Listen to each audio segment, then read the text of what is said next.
What is going on, Hot Take Nation? It is another episode of the Hot Take of the Day podcast, and today we're going offshore.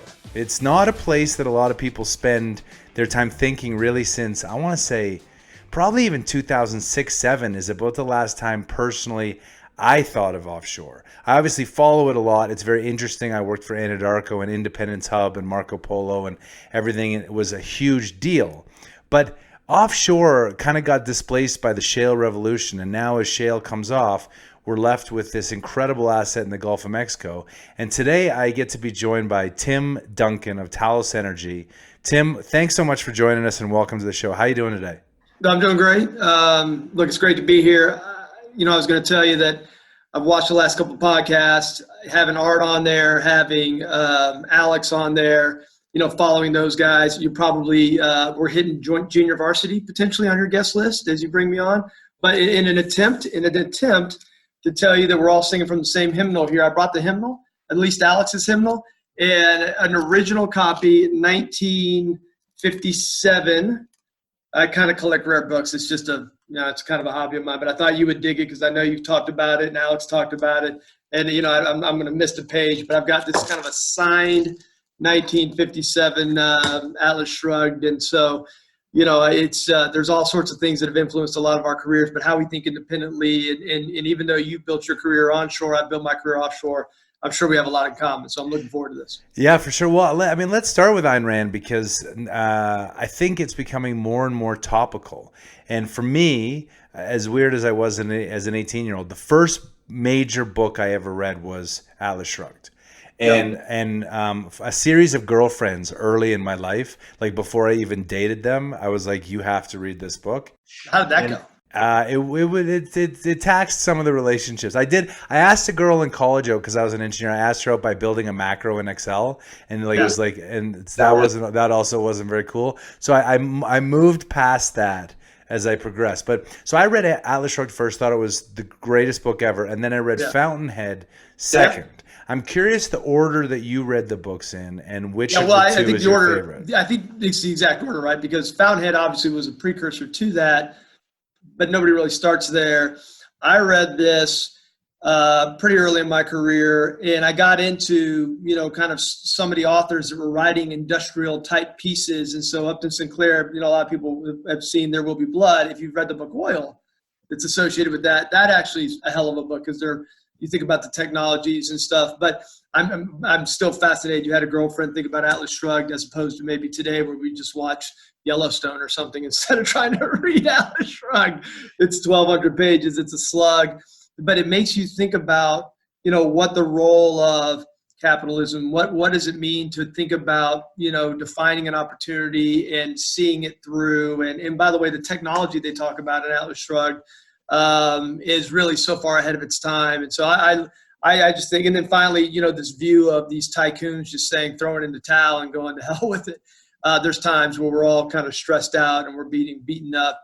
Certainly on the public side, it's not easy. And you just go, man, it's tough sledding out here. So there's a lot of, it's not the only book any of us read, but it's an interesting book. And I was mentioning one time we talked before that there's a list of books I always tell young people that you should read in your 20s and not wait till your 40s, not wait till you're older and curious. Read it now, even if you're not as curious, because, the guys you work for are probably reading that book or they've read that book. And it's going to tell, your coworkers that you're a little more serious and mature. And so I've got this reading list of fiction and nonfiction books that I kind of tell 5-year engineers, if you're reading that stuff, the people you're around are going to notice you're reading that stuff. And that's one of them. Yeah, I mean, and it is the books are sort of the lost art, and it was I did a related post a little bit to John Galt, and it was sort of like threading in a little bit of Atlas Shrugged. People didn't get it. And so it's actually funny. You have the book. I have some copper from the mine that one of my very best friends gave me early in my career. So I have those up there. But is there a character in that book that you relate with? Because a lot of people take the characters and out of context in terms of where they were in their progression. I always think about Dagny as like fighting so hard, but even though she ultimately comes over, and I always identified the most with Hank Rearden, even though like some would say he like lost everything. I just like that he just fought And that's very much my personality. It's like, even in the face of all the odds, I just fight and lose, and that's the way it goes. And again, it's been a while since the last year, but her struggle between family and business and social standing and what's the right way to think about all of this. How do we think about serving one's interest in a way that benefits everybody because you're serving that interest? I just think that whole dynamic is fascinating. And again, I think written by a female, so ahead of her time. Just the whole thing is interesting. And then the topics that were raised there in the 50s, I mean, they just continue to get re-raised today. And so, it's like I said, there's all sorts of other interesting things out there to read. Look, we do business in South Louisiana, and offshore. If you're someone that lives in Louisiana, you should read all the King's Men. I mean, I can think of books depending on where you're building career and the culture around your career that kind of identifies periods of time. And there's no doubt that did. Yeah, and similar to music, I'm sure you're a big music fan as well. Yeah. I find there's songs. You're a Canadian, right? I am Canadian. I was born in New New York. Bare Naked Ladies guys, and Steve Page was in the band. You better believe it. Steve Page, that version of the Bare Naked Ladies was by far the best. Yeah. And growing up in Canada, so born in New York, grew up in Canada, moved to the U.S. So I really, I'm a North American, I guess, exception. The exception being Mexico. But the music, I always find it amazing that when a song comes on that maybe you haven't heard for 12 or 15 years, that it brings you back to the first instant that you heard that song, and the nostalgia is incredible. Are there any songs? Guns N' Roses come on, I'm lifting weights in my garage in 9th grade. There you go. Count on it, bro. Right? I mean, it's just, and that's why we take it back. That's why my dad might have just every Eagles playlist on the planet. He might have some Earth, Wind and Fire, some Beach Boys, and I've got kind of between 1988 and 1998, and that's 75% of what's on my phone. Right. Because sometimes, and I will tell you, look, what we do is hard, and this business is hard, and I'll drive in the morning and it's CNBC, and I'm trying to get caught up and get myself in that frame of mind, and I will drive home in the afternoon, and everything is from the city of Seattle. I just need to step back from it for a minute and just tune in some stuff that's just going to let me settle in. So, that's the beauty of art. That's the beauty of music. It's the beauty of reading. It kind of takes you to a different place. So it's funny that you say that, because that was actually when you told me the era. I was like, so between the two bands, did you like Nirvana or Pearl Jam more? Because yeah, look, it's hard not to understand the phenomena that was that was Nirvana, and then ultimately, you end up with the Foo Fighters born out of that. That's interesting, but I just think, once you were a Pearl Jam fan, you couldn't go back. Now, you might get into if you really get into that Seattle scene, Temple the Dog, Mother Love Bone, there's some other stuff in there that we all listen to. And, my wife was at the very first Lollapalooza in '93 in New Orleans, right before we started dating. I mean, so good news is, we don't have to go far in my house to agree on the same thing. But I'm a big Pearl Jam stuff. I thought the album they produced just a couple years ago, Lightning Bolt, I thought it was a great album. I mean, I think they're still kind of doing it. Now, I don't know if I agree with anything politically with Eddie Vedder, but he produces some damn. He's an unbelievable. And when he did that solo project and sang that song "Society," I love that song. It's one of my favorites. But yeah, they're great. And so we talk about like rebirth and retransformation, and I love the tie of Pearl Jam and the Foo Fighters and Nirvana, coming out of that. So let's start right in the middle, late part of your career, when Stone and Talos kind of came together, right? And you were a private, Stone was a public. It was bankrupt. It was offshore. There were balance sheet issues, price issues. We'd been through 2014. Feels like a familiar record, and you were able to do that. We'll talk about the Hurricane Harvey piece in a bit, but I'm just curious, as you look at all the deals that are potentially out there, and all the companies like CRC went bankrupt yesterday, Extraction, Chesapeake, Whiting, how do you foresee this public-private merger equity? You're one of the first that actually had to go through it recently. Give us some thoughts and experience. Give us some thoughts. Look, they're complicated deals. I mean, look, at the end of the day, Talos, and I think you know the story, is the third company we built using private equity capital. The first one all the way back in 2000 when it was kind of just Warburg and First Reserve, and you'd be glad if you ever got $100 million. And then obviously that model prolificated, and now we're talking about big chunks of money. as we built Talos in 2012, we weren't onshore. Whole nother discussion I'm sure we'll get into about why.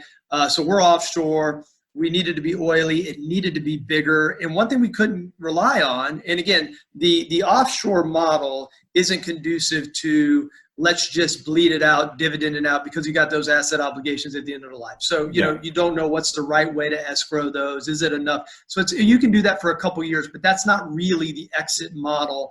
And so then you got to rely on selling privately, or you got to take it to the capital markets.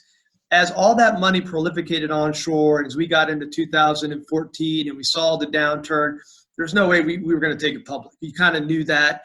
And we couldn't rely on even being able to sell it. I mean, you know, with all that money going onshore, are people going to buy small, mixed asset, later in the life, mature oil and gas companies in the Gulf of Mexico? Is that going to be what you see get sold when you pick up the paper?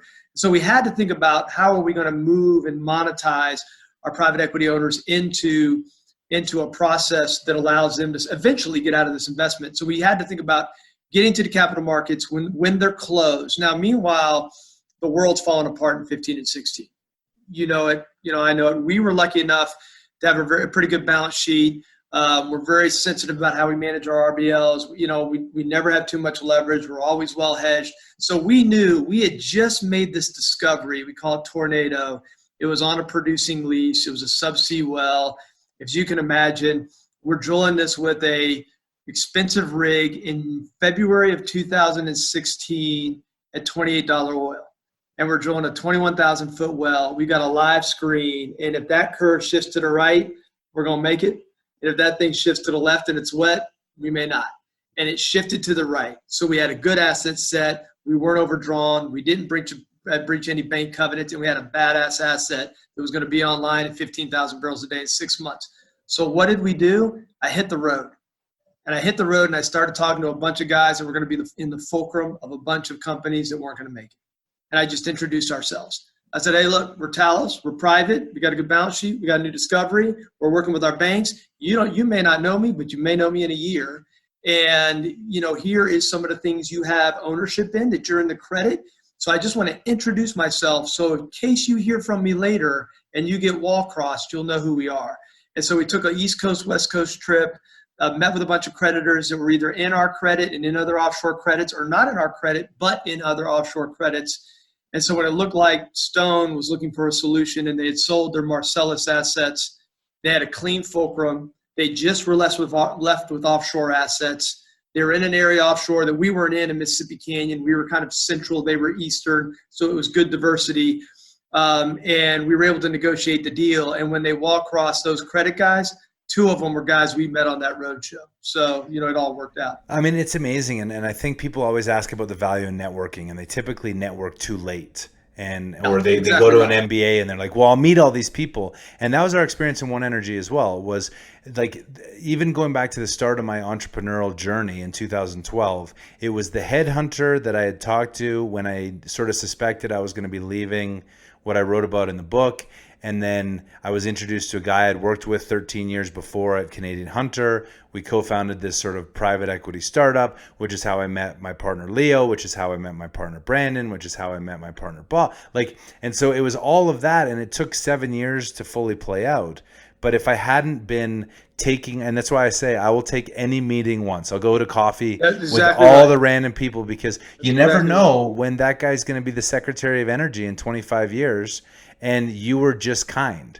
And so unless someone's writing me saying they have a great business opportunity that they'd like to take offline, and that if I send them some Bitcoin, then they'll send me back money. Other than those, I pretty much answer every email. Well, I'm the same way. I mean, you know, I've gotten to build relationships with law firms, bankers, operators, geologists that are pitching prospects that there's probably not a shot in hell we'll take them. But you don't, you know, I've always told, if I think my time is too valuable, then I've missed what this opportunity is. Yeah. You know, we only get to do what we do once. Frankly, you should only get to do it once. I mean, there's maybe a little bit too much retreading in the business, and I'm sure you have a view on that. But you know, you should have a shot, and if you're lucky enough, and not many of us are, to get this shot, you damn sure shouldn't blow it. And I try not to miss an opportunity. I'm afraid of what I might miss. I'm afraid of what I don't know. And sometimes you just got to take a lot of meetings. And if you think your time's too efficient for all of that, you're probably missing an opportunity. And so if I take those meetings and it leads to something and someone down the road didn't take those meetings, good for us. And I feel the same way. Yeah, and I mean, and even just education, I remember when we started Synchronicity, we really had no money and we had no tools. And so if I was learning about an asset, I found that if I had 10 conversations with 10 different people and posed the questions in different ways, you could triangulate on the answer without actually ever having seen the data set. And I don't think people use herd mentality. And we talked about statistics in Art Berman and the Rose theory. And I remember very early in my career at Anadarko, I took the Rose course, and there was the bin. If you remember, you probably did the exercise too. I'm going to give you a story about Peter Rose and Gary and those guys. It was the bin of jelly beans. And it was like, how many jelly beans are in this jar? And like somebody said it was like 8, and someone said it was like 30,000. And like 10 people guessed, and we did the Rose distribution, came up with the Swanson's mean. And within a couple of percent, taking everyone's experience, it was right. And I really learned from that if you can take all of the data and synthesize it, typically people are telling you the answer. They just might not know it. So curious your Rose story. Well, so, I came out of school and I was very lucky. 6 months into my career, I was, I stepped back. When I went to Mississippi State in 95, came out in 95, the price of oil was in the low mid-teens and there weren't a lot of jobs. I went to a school where unfortunately they cut the petroleum program, so there weren't very many of us, nothing coming out of college. I come to Houston because my wife's got a job here, knock on doors, $20 an hour, I'm at Pennzoil. I'm doing West Texas stuff. I'm just glad my butt is in a chair. And then a guy I met at church is a geologist for a private company called Talos Energy. And what Zilka was doing was they were getting ahead of 3D technology. So 3D was being shot by the majors as small little, squares, if you will. And they were getting ahead of the first area-wide speculative 3D survey by going to the lease sale and picking up, these small little amplitudes. And the theory was, look, if a third work and a third, are barely commercial and a third are home runs, this will all be worth it. They didn't put a lot of money out there. So a gentleman, Salim Zilka, I think he put in about 100 million. We sold that company to Sonat for 1.2 billion in all stock. I didn't have any economics to that. I was just a young engineer, but an unbelievable experience about how a small company with 50 people can compete with some of the biggest companies in the world if they're smart about technology and they're decisive about their moves. Now, how we thought about distributions in that company was very primitive. Then I moved to Hess, and I'm lucky enough to being promoted up their system, and I get into portfolio management, and we're using that, if you remember, that old Pete Rose spreadsheet add-in, right? Yep. And it's fine. So complicated. We're all being trained, and I'm reading, I'm really getting into the science. And Chevron had some thought leaders. There was an old Otis Schneiderman paper, and we're all trying to understand kind of how people think about portfolio management. And most of that's offshore because that's where some of that's being developed in international stuff. So as I'm with Hess and I'm getting into the new venture team, I run into these guys that are starting this company called Griffin in 2000. Again, I got out in 95, so I'm only 28. And they said, look, we need a guy who can help us with portfolio management, do the reserve engineering, build the corporate model. Like you, I'm at business school. I think I can do all that. And I said, fine. I said, but do you mind if I can use, and they liked the fact that I was at that Zilka company I told you about. And what we were doing at Griffin is we were taking all that 3D data and we were reprocessing it on a regional basis for the first time. So it was kind of the same model, but just a different way to spin the technology. Moore's Law was starting to pick up all that stuff. So I said, but look, can I apply these reservoir tools? So I called Pete and Gary and the guys, and I said, hey, I'm at this independent. Like, how many of there are you? I don't know, like 20? And they're like, well, so can I get this tool? Because I don't want to take it from Hess. It's kind of their thing. So can I get it for here? Like, oh, sure. Here's the cost of the add-in. You can have 5,000 users. Yeah, it's me, man. It's just me. This is, 2000. We don't have a product for an individual. No individual uses these tools. These are company tools. I'm like, hey, this is where the world's going. This is good stuff. You need to develop this for independence.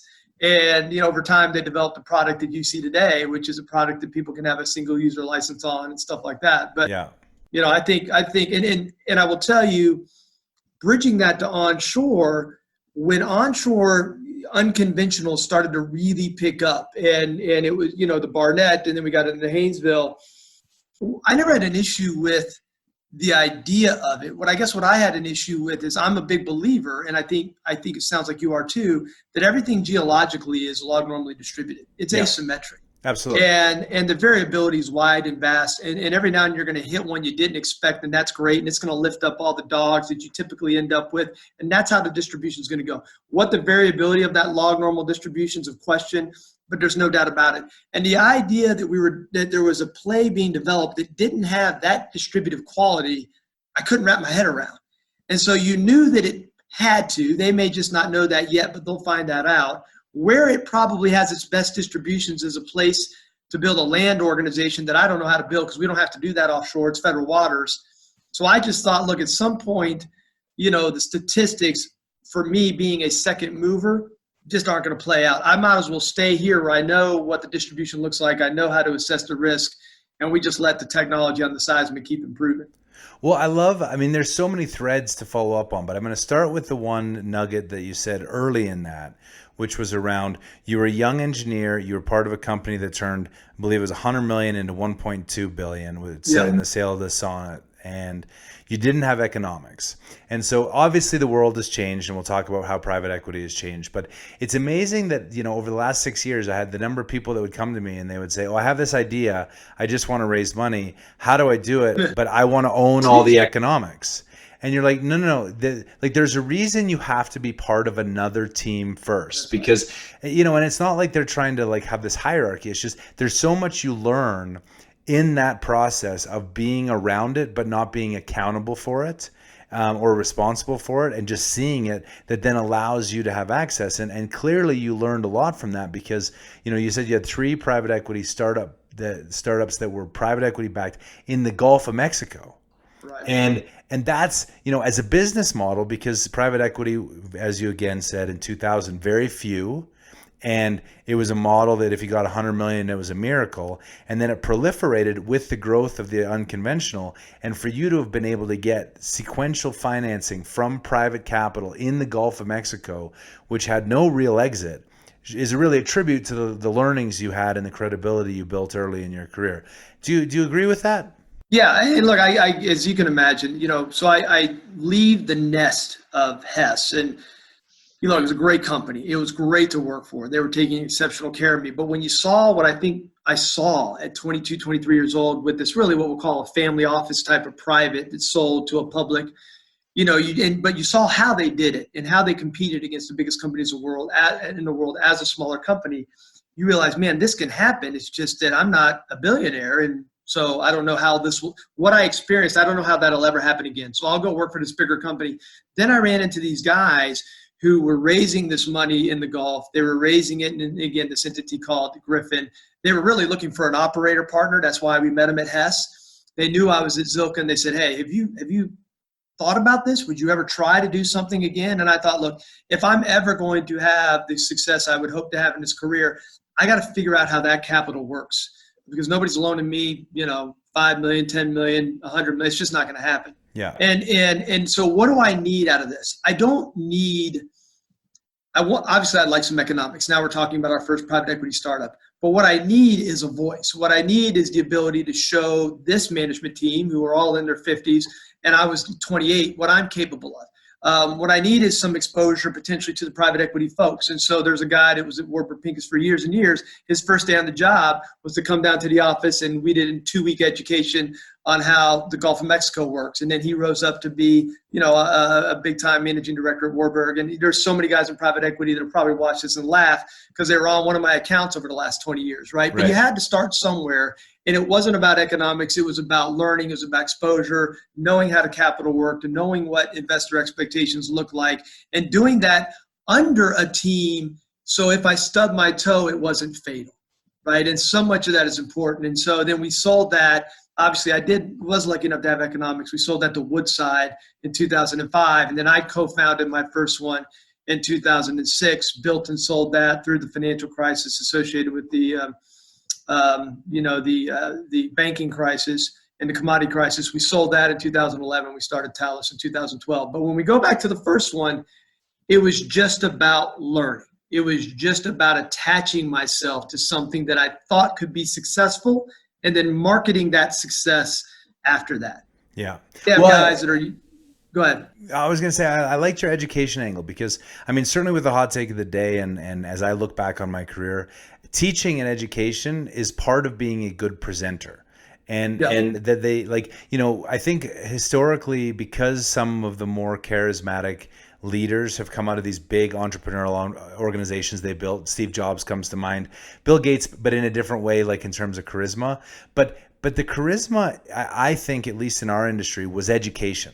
Because these were finance people who didn't necessarily understand the complexities of operations and reservoir, et cetera. They were generally young on the account. I wrote in my book, What the Fuck is Wrong with Everybody Else, What They Didn't Teach You in Business School. There's a chapter called What You Need to Know About Money and the Laggers. And the young finance people all want to emulate the old finance people, which means they need to be taught the business by their teams. And so if you can educate and teach through presentations, you build credibility and confidence in your ability. And so I always tell engineers, you need to build presentation skills to be able to teach a concept. And if you can't teach that concept, you can never raise money around that concept. Well, and the other thing, I agree with every bit of that. The other thing I always tell, again, someone was at an Anadarko, which, by the way, is a great company. I use their model all the time. I mean, now that we're public, we're not aspiring to be a small cap. I mean, let's face it. That's like, hey, can you just punch me in the face every day because we enjoy this? At some point. Oh, you're in the oil and gas industry, I see. Yeah. Oh, this is lovely. And I'm a small cap. And, since we take up 3% of S&P as an energy sector, guess where the small caps live in that world? And so we've got to get bigger. We got to become a large cap and all that stuff. So, but the point of all that is, we get these guys, and so we would love to be like Anadarko one day. But when we think about someone who spent their entire career at Anadarko, or they spent their entire career at Chevron, I try to go them, you lived in an investment grade company. That's pretty awesome. You get to raise money whenever you want.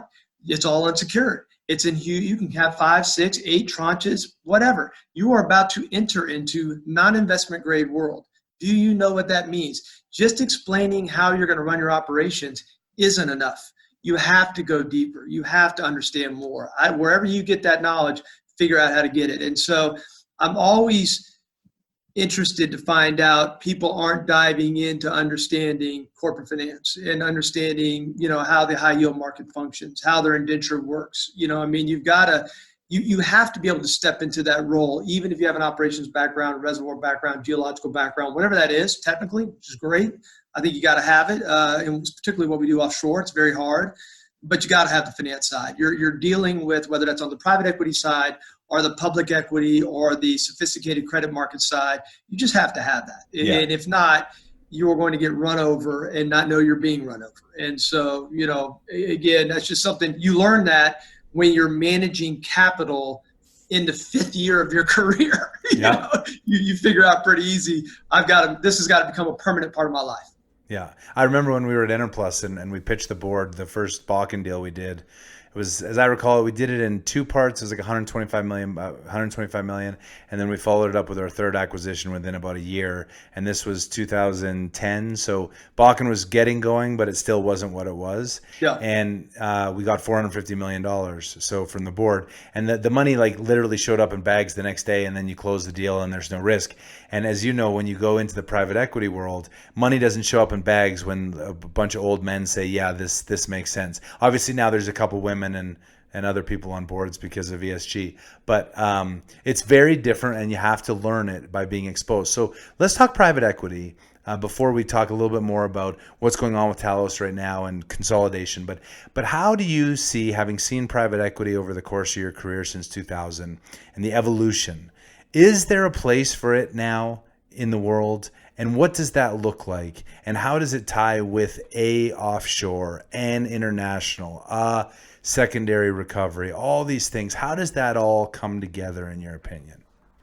Yeah, look, it could be challenged. I mean, obviously, like everything else, the first rule of private equity, I tell my, folks that ask about it all the time, is they need their money back and they need it with a return. And so, your first question you got to ask is if a form of capital, I don't care what it is, but we'll talk about private equity, if it's going to invest in this space, how's it going to get it back, and how's it going to get it back with a return? And so that you can ask that question in different jurisdictions. You can ask that question if you're putting it into the Haynesville. You can ask that question if you're putting it in offshore. You can ask that question if you're putting it in the North Sea, right? And so I think the challenge is, it's capital intensive. And so the funds have to be raised to have a diversity of a portfolio. They got to be big funds. So first of all, again, going into private equity, can they raise what they used to be able to raise? If people are unsure about the commodity, they're unsure about the management teams, they're unsure about these plays, it might be a little more difficult. I think it's proven to be more difficult as people go out and raise money.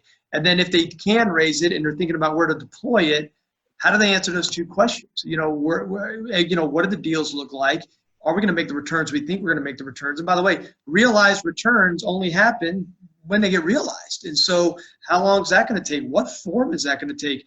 And I do think there's questions on, how to answer those in different basins. In the Gulf, admittedly, is particularly hard. I mean, the good news about the Gulf is I think we can be transactional. We probably have more opportunities than we have ever had, and we may not have as much competition as we've ever had. So that's good for us. But if I was trying to get out of an investment, that may not be good at all. Right. And so we're here. There's a lot of things about the Gulf that are interesting, but for new money, it could be a challenge. I hope it changes. We need more participants, but I can see where it's a challenge if you're trying to figure out where to deploy new capital. So let's talk about the Gulf of Mexico because, admittedly at Anadarko, I was not in the Gulf of Mexico group, and it's been a long time since I've thought golf because it's a big boy game, as you said, to be a smaller mid cap in the Gulf of Mexico with so much of your assets concentrated in something. I think I read one of the assets that you guys picked up was from Chevron after like a hurricane moved it 60 miles and you had to kind of come up and get creative about how to produce it. Like it's a big boy game and you're not necessarily huge. So how do you go and execute some of these opportunities that you're seeing? And how do you tap into capital, creative capital, both for new prospect development and the time frame with the volatility?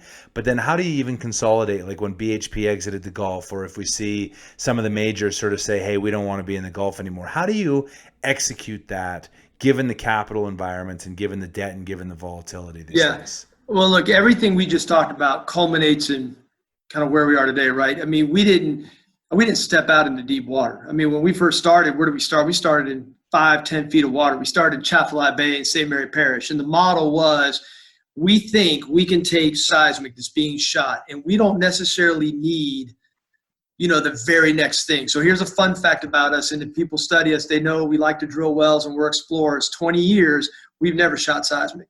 We've never underwritten a seismic survey. We're going to find something that was shot 3 to 5 years ago, and we're going to re-image it. Yeah. And so the idea for us is whoever's shooting the absolute latest thing right now is shooting it for a play that I'm not willing to take risk in anyway. What they shot 5 years ago, I may buy around that. And so our idea was shallow water. We were finding most of our oil and gas on farm out. So we'd go to Shell, ask for a farm out. Again, this is early 2000s, and Shell would say, you want to just own this thing because it's old? And we're like, well, maybe we should learn how to transact. Right. So that model evolved into a transaction model, not because we wanted obligations or mature cash flows. We just wanted to explore, and we needed the infrastructure. And so the question over time was, can we move that as more of this stuff got installed in deep water? So while we were playing around at shallow water, they're installing 60,000 barrel a day facilities in deep water in 2,000 feet, 3,000 feet, 1,800 feet, 4,000 feet. Fast forward 10 years, we've had a couple companies sell. We've never breached a bank covenant.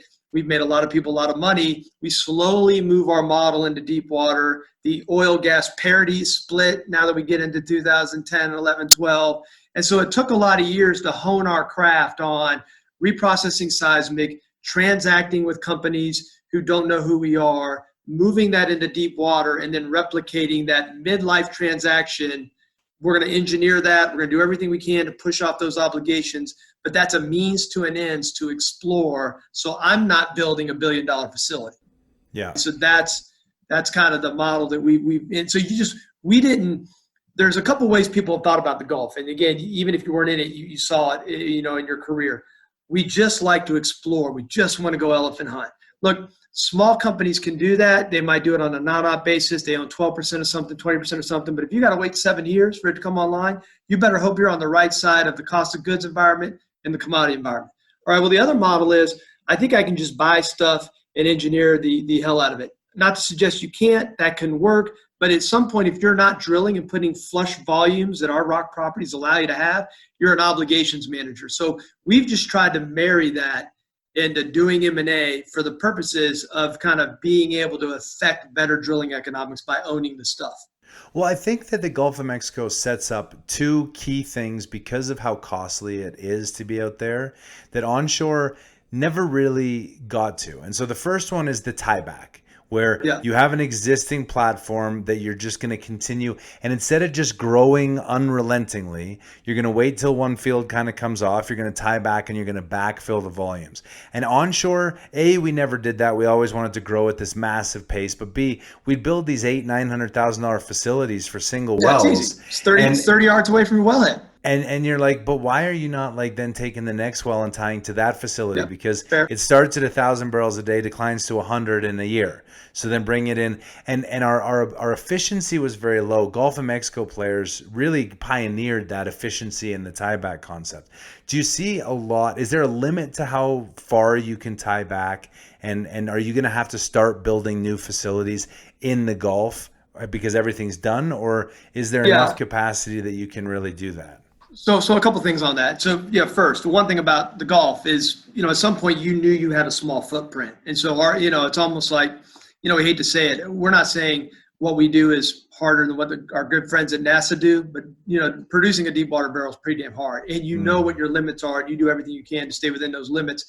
And so for us, I might, the way we try to explain our model, and then I'll get to your question, is so Shell has a 100 million barrel discovery, great company. They go build $1.5 billion facility. This is 10 years ago. It's 60,000 barrels a day. It's making 60,000 barrels a day. At some point, it comes down to 8, 9. They think maybe there's 4 years left. We try to buy something that's a fraction of those 4 years, and then we try to engineer the hell out of that and change that P&A. I might find a discovery that's 12 million barrels, single well tieback 15 miles away.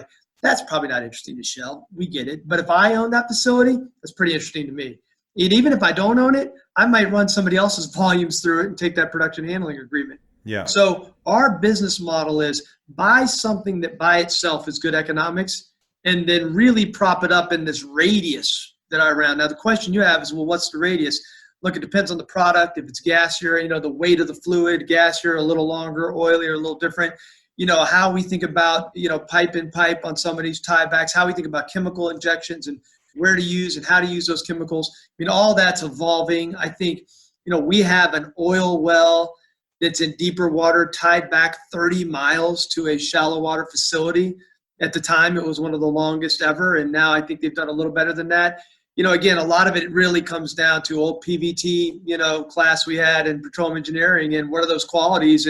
And we know those qualities are going to change from 28,000 feet below the ground at 15,000 PSI to the mud line to 20 miles away up a riser. If you think of nodal analysis and you remember it, and we all did it, all the different nodes along that path, you got to solve for all of them. And distance and chemicals and fluid types, all that matters. It's evolving. Is it evolving as fast as the seismic technology is evolving? Maybe not. And so sometimes you may just have an accumulation that it's too far to tie it back. It's not big enough, for its own facility. And you've got to really think about, how do I manage this thing? What do I do here? So there are, I think, some discoveries that are in a bit of no man's land. And so what we're doing is we're saying, okay, hold on. I've got something that's not quite big enough to tie back 35 miles. It's not quite big enough for me to build my own facility. But if I can find 2 more like this in an area, we'll hub it. And that's where you heard about Delta House and some of the things that we're doing offshore. Yeah. And you know what? We may hub it with a couple other operators.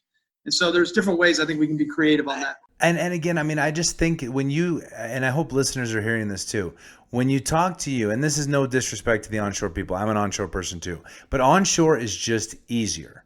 And it doesn't take the amount of planning. I always said for years and years, drilling wells is easy onshore. Producing wells for 30 years is hard. Because now all the problems of horizontals, where you set the pump, H2S, corrosion, water, pipeline, gas, emissions, leaks, thief hatches, etc., are all issues. But in private equity land, you're like, we'll let someone else deal with them. But in offshore, you have these massive capital, you have huge complexity, you have winds and hurricanes and abandonments and multiple operators and pipelines going everywhere. Like the level of planning, and you really are running a business in offshore. Am I missing anything? Look, I would go a step further. We could drill a well that's a 28,000 foot subsalt well, And we think the seismic is telling us we're going to get out of the base of salt at 21,200 feet, and we miss it by 100 feet. I would say we're a tech company almost. I mean, that's kind of crazy. Yeah. The things we are doing out there, and obviously, bigger companies were doing some of it before us, but as independents, we adapt. I think it's actually unbelievable. We have some really, really smart people. Now, I think the problem that occurs is sometimes you can get so focused on the operations, you do have to remember you're building a business, and you have to remember that you're allocating capital, and you have to remember that you've got stakeholders on the credit side and on the equity side. So going from I'm so focused on how challenging but exciting this stuff is operationally engineering to, but I got to run a business, I've got to allocate capital, I've got to communicate this to shareholders in a way that it just doesn't go right past them. That's that extra part that sometimes is the difference between winning and losing over a 10-year period offshore. Do you think that there's any merit to the model, as you talked about consolidation and wanting to get bigger? I mean, so much of the things that you just talked about are all about efficiency, and onshore needs to get more efficient. I mean, again, you don't have to answer because of SEC compliance and forward-looking statements and all these things, but going onshore, presumably there's some great value. Presumably you have some great relationships. You have some stable assets that again, we think about a abandonment liability of a $200 million facility, but 1,000 onshore wells have a $200 million liability. So you're not that. Wait, David, nobody says that. I know nobody plugging offshore. Nobody says that. Nobody wants to talk about it. The orphans. Yeah. But I mean, it would seem like you would be able to move onshore very successfully because of the efficiency of the business and the way you think through things. Is that, do you think that that's an evolution that might happen as capital changes in this industry, or do people just want the pure play and they want you to be Gulf of Mexico? So let's talk about a couple things you brought up there. One, the idea of a pure play. I mean, one nice thing for us about, hey, I'm pure play offshore. That's like half the planet. So, we can say, hey, here's our skill set. We're really good at offshore operations. We're really good at conventional geology, and we think our conventional geology responds to geophysics as a risk reducer, and we're pretty darn good at that too. And we can talk about the statistics behind how we do that. So those are our best three skill sets, and we think that travels not only to the U.S. Gulf of Mexico. We made it travel down to Mexico. It could travel to another offshore basin. So you get into this just, I think, broad strokes question of, Tim, as you guys think about getting bigger, where would you think about doing that? And look, there's all sorts of ways you think about M&A and what are you trying to do. At some point, I got to build a company that's investable. I got to build a company that's got shareholder demand. People want to be in it. And we have to think about that when we think about wherever we might go next. We've seen some offshore guys have some onshore assets as independents. I haven't seen a lot of great examples of that working. Now, you see, ultimately, I don't want to call it a conglomerate, but a large cap or an investment grade, just by the sheer nature of its size, is going to have that balance. And then they ultimately might decide, I'm in 8 basins, I need to bring this down to 4. Let me figure out where my winners and losers are. So, look, you never say never, but if I think about where we are right now, we have a defined skill set that we've worked really hard, as we said, very humbly over years to go from shallow to deep. Now we've kind of gone from deep to a little bit of international. Where do we go with that? I don't know if it's Eagle Ford. I don't know if that's screaming at us to go kind of next. You never say never, but I think for us, the shares trade on demand, man, and we've got to make this thing look investable. And I don't know if I poked around the Eagle Ford, I'm suddenly a more investable company, knowing where we came from and how we've built it. So let's go off that base. I'm not trying to slam it. I'll slam the Eagle Ford. There's nothing left. It's the quickest one that can. I'm gonna have an Eagle Ford buddy write me a note going, "You're killing me." No, exactly. Well, just have him call me, and I'll walk him through how interwell spacing works. But so then let's go the opposite direction, which is one of the things I think that'll be the trend is, as the U.S. industry consolidates and as all the rock is already owned and there's limited incremental opportunities, there are things like in Mexico and internationally where our skill sets transfer really, really well. And if you have the right capital structure and the right partnerships and the right government relations, you can do it. And so one of the things that you guys are faced with that I read in the news a couple of weeks ago, I guess, was this new Zama field, I think, if I have it right. Yeah, Zama, right. Zama, and it's sort of like on the border watering with Mexico, and Pemex has some and you have some. What's the story about that? Well, and it's not even as complicated as kind of a transcontinental border thing. So basically, we're building Talos. We're doing it like we talked about. It's getting bigger, and I'm sitting at home on a Sunday in 14 or whatever. Things are falling apart a little bit, and I'm opening the paper, and they're talking about breaking up Pemex and getting rid of the monopoly, opening this up, and you're like, wow, I think they have a lower Pliocene to middle Miocene section that's productive there. I mean, that's basically most of the Gulf, is that geological section. Why haven't they played that? I talked to my geologist. Well, look, the Cantarell field is really where most of the production comes from. You do a little research, you find out offshore Mexico produced 25 billion barrels faster there than we did in U.S. Gulf with one operator. And we've built businesses following operators. Right. And we're following some pretty damn sophisticated operators. So you're going to tell me the idea of following a monopoly may not be a decent idea, but we start to get into it. You realize they're going to have these lease rounds. And then the old Zilka young engineer came out and said, how do we get ahead of this? And you find out that a lot of the majors reasonably, or the big IOCs, might want to wait in these basin opening lease rounds in these other jurisdictions to make sure the government is kind of making sure they're transparent, they're running it the right way, they're doing. And we thought, look, if this first round isn't that competitive, and by the way, it's a production sharing contract, so you're bidding profit share to the government after you get your money back and recycle a little cash. What's their profit share? So you're not bidding cash. So I got low barrier to entry. I have potentially huge prizes, and I've got an inefficient process only because it's the first one. Once it becomes efficient, my cost of capital, I can't compete. We've got to go to this very first one. So if you can imagine, it's 2015, the world's falling apart, and I'm going to, two of the bigger private equity providers in the world and said, look, I got a great idea. Let's go into another country. And it was like, no, that's actually an awful idea, Tim. I'm like, what if I told you? You still have your head and all your arms appear attached. I'm surprised that you didn't get mauled on the way out of that. It took a lot. Look, guys will tell you, my last board call pre-putting in the bid was in the Sherp Park at Intercontinental, as I couldn't get off the phone. Guys, I got to get off this phone, and I got to get on a plane, and we're either submitting this bid or we're not. So we put in these profit-sharing bids in the very first lease round in 80 years in the history of Mexico. It's on national TV. They did this because they wanted Exxon to be there, and there's only two competitive blocks, and we win both of them. One of them was against the Hunt family. The other one was the Hunts, Murphy, E&I, Statoil. On national TV that night, this is a true story. You can't make this stuff up. It was like, oh crap, we lost El Chapo, and who the hell is Talos?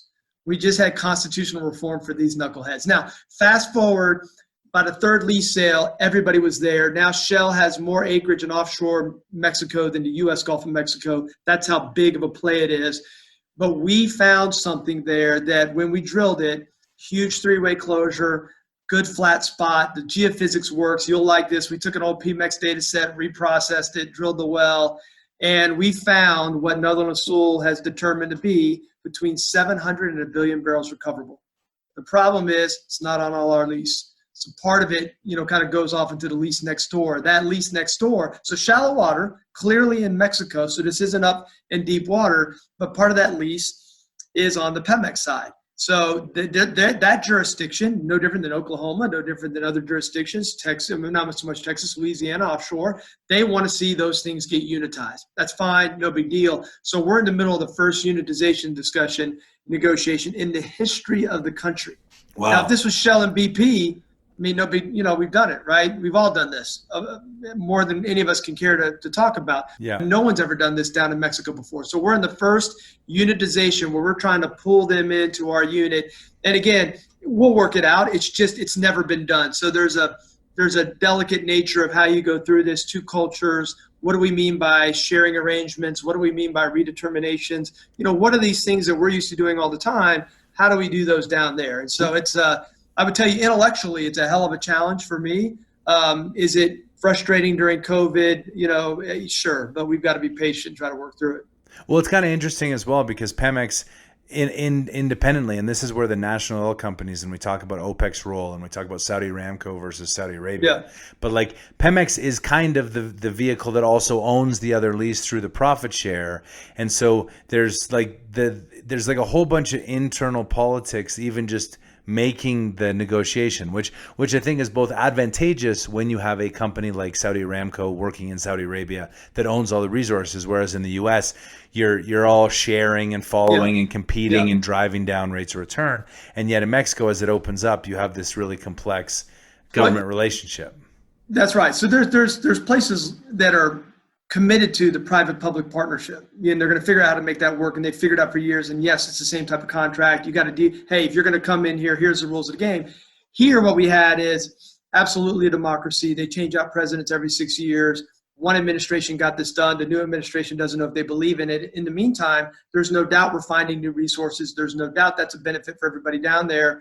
Look, we have to show ourselves. When we first went down there, we were a 25,000 barrel a day company. And then, what we talked about in our first quarter call, in March, we were a 70,000 barrel a day company. We've evolved.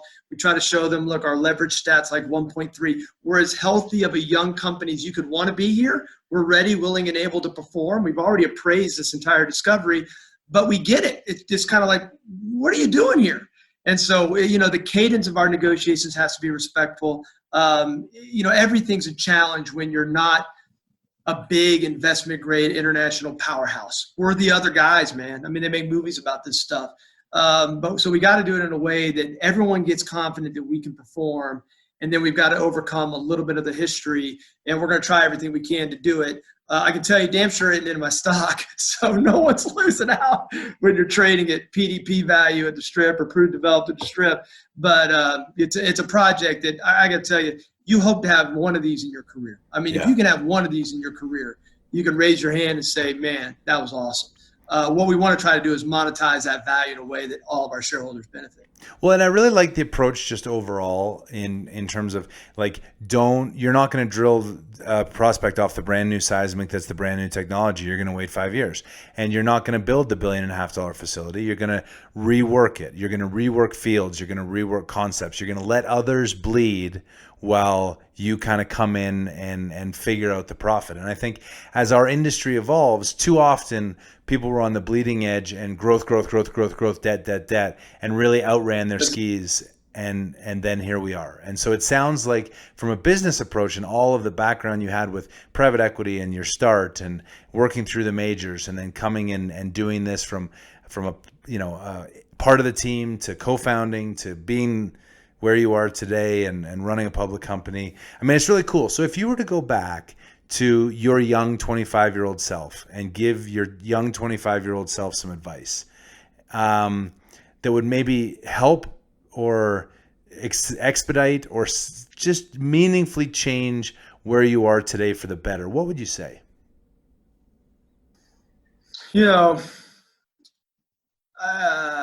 I would say, I think whenever you're young and you're coming up, and I think I did the best I can, but I think you can always do it better, because I'll look at, again, young engineers and go, man, did I cut people off that much? Did I listen enough? I mean, you want to absorb everything you can while you have a chance to absorb it, and again, I try to, but I always find when I work with young engineers to just listen as much as you can and take it all in. And the one thing I think I was able to do at a young age, and I tell this to young engineers all the time, when you're early in your career, the expectations are lower. That means you have a chance to exceed them. If you do not take advantage of that opportunity, don't be surprised when you're 20 years into it and you're irritated that somebody else you started with has gone a little further than you have. So, they're early on. If you have a chance to exceed expectations, you do it. I had a sense of that. My wife was an engineer for Shell. We were both young engineers.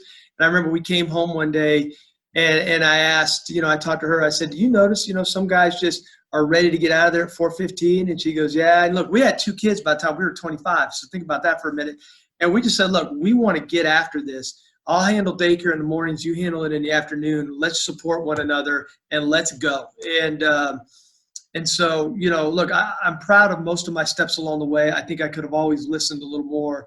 But one of the bigger advices I would, I give is, look, just don't miss an opportunity to exceed someone's expectations when they're already low. Once you hit 30 years, they're pretty darn high. One thing about our business is the pay's great. The expectations then should also be great. And so the time you have to really exceed them is early. And so, deciding to leave early, deciding to spend all night streaming the show, it's fine. Doesn't mean you won't do well, but you might as well skip the ambition part. If you want to add the ambition part, you better dial in what you have, maybe one other thing other than your career you have time for. Don't tell me you have ambition and you have a family and you want to run marathons. We can't do so. Look, ambition doesn't have to be one of them, but if it is, you better narrow in the other two and pick wisely, because it can change your life. And so I decided, my wife decided, that we as a unit had a little ambition, and then we had to shape our rest of our lives around that. But anytime I can learn, we're learning. Well, I love that advice, and it's funny you talk about listening. One of the things I'm most pleased about in terms of the podcast and its development, and hopefully for listeners, I think we're on like episode 60. I think I'm a better, I know I'm a better listener now because I talk to so many interesting people about subjects I really, I know broadly about, but I don't know specifically. And so I'm learning every conversation. So I hope our listeners enjoy the conversations as much as I do, because I truly learn, and I really value the time that you spent with us today, Tim. I'm really excited to see how everything evolves over the coming months with the negotiation. But then as you think to consolidate and grow and continue to build what looks to be just a phenomenal business in a place that's really important. I don't think that the Gulf of Mexico probably gets enough credit and is really part of the energy future. So thanks. Hey, look, I appreciate that, Dave. And I would tell you, one of the reasons I was excited about doing this is, look, you're being thoughtful, and I love what you're doing. And you're an onshore guy. And look, one thing about this crisis, I think it's bringing eyeballs back to conventional plays, conventional rocks. How do we all get here? It's not hard. It's not easy what we do out here. And in fact, it's very hard, but it doesn't mean you can't do it. It doesn't mean you can't do it right. It doesn't mean you're going to destroy capital. I mean, there's a way you can do this if you have enough humility, if you learn where to get ahead of some certain things, and you can build it the right way. And look, I hate to see people starting to give up on our business, and starting to give up on the energy complex, and start to give up on the idea of building oil and gas companies. So for me, it was a chance, because look, I know you're negative on energy a little bit, and I get it. I mean, I get where you are. It's for me maybe a chance to say, hey, look, there's some stuff to get behind out there, and we're respectful that not everybody's going to get behind it, but we want people to at least try to understand it. And you took the time to try to understand our business, and I think that's great. Well, I really appreciate it, and I hope all the journalists out there are listening. You have to listen to the other side in order to make a better opinion. So until next time, be safe, be good, have a great day, and bye for now. Thanks for joining us. Yeah.